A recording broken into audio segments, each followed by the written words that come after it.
Assalamualaikum warahmatullahi wabarakatuh. Perkenalkan, nama saya Muhammad Liuli Labesor. Saya dari Sekolah Man 2 Bojonegoro kelas 12 Bahasa. Saya di sini akan mempresentasikan tentang perubahan sosial budaya. Perubahan sosial budaya ada 5 poin. Yang poin yang pertama adalah definisi, kedua adalah teori, ketiga adalah bentuk, keempat adalah faktor, dan kelima adalah dampak positif maupun negatif. Definisi dari perubahan sosial budaya adalah perubahan masyarakat yang terdapat individu yang melalui aspek sosial budaya, ekonomi, politik yang membawa dampak positif maupun negatif. Yang kedua adalah teori. Teori dibagi menjadi 4. Yang pertama adalah teori konflik, teori siklus, teori evolusi, dan teori fungsional. Teori konflik adalah teori ini memandang bahwa perubahan itu tidak terjadi dikarenakan adanya konflik di dalam masyarakat sendiri, yang kemudian menyebabkan terjadinya perubahan data masyarakat. Contohnya, unjuk rasa atau demokrasi. Baik, yang kedua adalah teori siklus. Teori siklus adalah teori ini memandang bahwa perubahan sosial tidak ada suatu perubahan sosial. Contohnya puncak atau memandang sebagai suatu yang berulang-ulang. Contohnya adalah pada tren baju yang sekarang viral sebelumnya dulu pernah viral. Yang ketiga adalah teori evolusi. Teori evolusi adalah teori ini memandang bahwa perubahan merupakan tahapan dan perubahan sosial masyarakat dari mulai yang primitif, sederhana, sampai tahapan yang modern. Contohnya adalah manusia berubah sampai menjadi manusia modern. Yang keempat adalah teori fungsional. Merupakan proses perubahan berupa dari luar yang sangat bermanfaat bagi masyarakat. Contohnya adalah dulu sebelum petani membajak sawah menggunakan mesin, dulunya adalah menggunakan kerbau dan sekarang menggunakan traktor atau yang lainnya. Poin yang ketiga adalah bentuk perubahan sosial budaya. Bentuk perubahan sosial budaya dibagi menjadi 8 macam. Yang pertama adalah evolusi, revolusi, perubahan pengaruh kecil, perubahan pengaruh besar, perubahan dikendaki, tidak dikendaki, perubahan struktural, dan perubahan proses. Perubahan evolusi adalah suatu perubahan yang berlangsung secara lama. Contohnya adalah manusia berubah ke masa modern, ke manusia modern.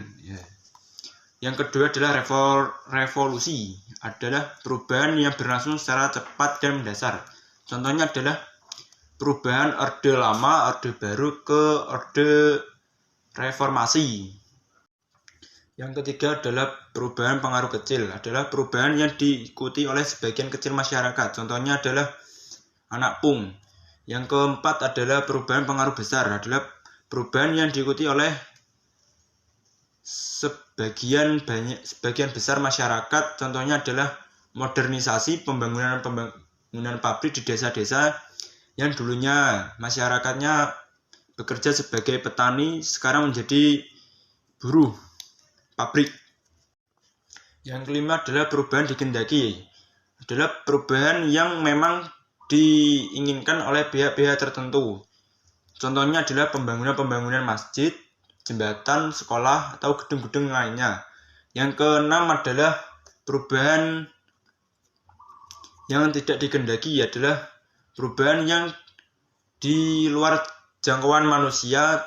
Contohnya adalah bencana alam, banjir, dan lain-lain. Yang ketujuh adalah perubahan struktural, adalah perubahan yang sangat mendasar yang menyebabkan reorganisasi atau pergantian alat pertanian ke mesin. Yang kedelapan adalah perubahan proses, adalah perubahan yang sifatnya menyempurnakan perubahan sebelumnya. Contohnya adalah kurikulum KTSP, K13, dan sekarang menjadi kurikulum Merdeka. Baik, yang keempat adalah faktor. Faktor ada 2 macam, yaitu faktor eksternal dan faktor internal. Faktor eksternal contohnya adalah bencana alam, peperangan, dan juga pengaruh budaya lain. Faktor internalnya adalah 1. Munculnya konflik di dalam masyarakat itu sendiri. Terus jumlah penduduk, perpindahan penduduk, dan lain-lain. Faktor juga ada faktor pendorong dan juga faktor penghambat. Faktor pendorong adalah 1.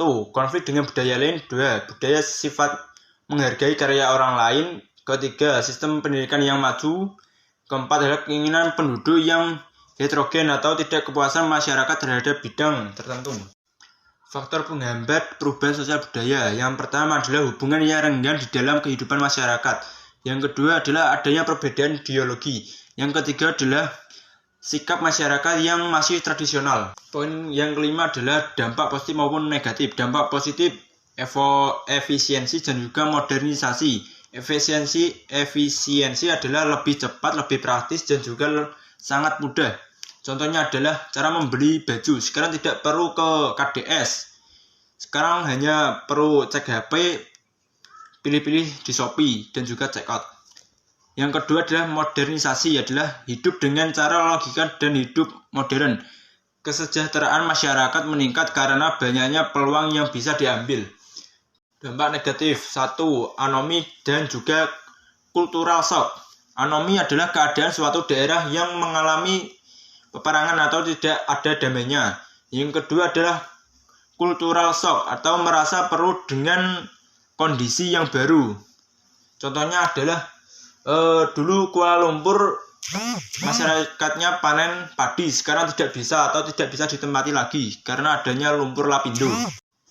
Baik, itu saja presentasi yang dapat saya sampaikan. Apabila ada kurang lebihnya saya mohon maaf, dan semoga saya mendapatkan nilai 98 agar bisa lulus dari Sekolah Man 2 Bojonegoro. Amin ya rabbal alamin. Sekian dari saya. Assalamualaikum warahmatullahi wabarakatuh.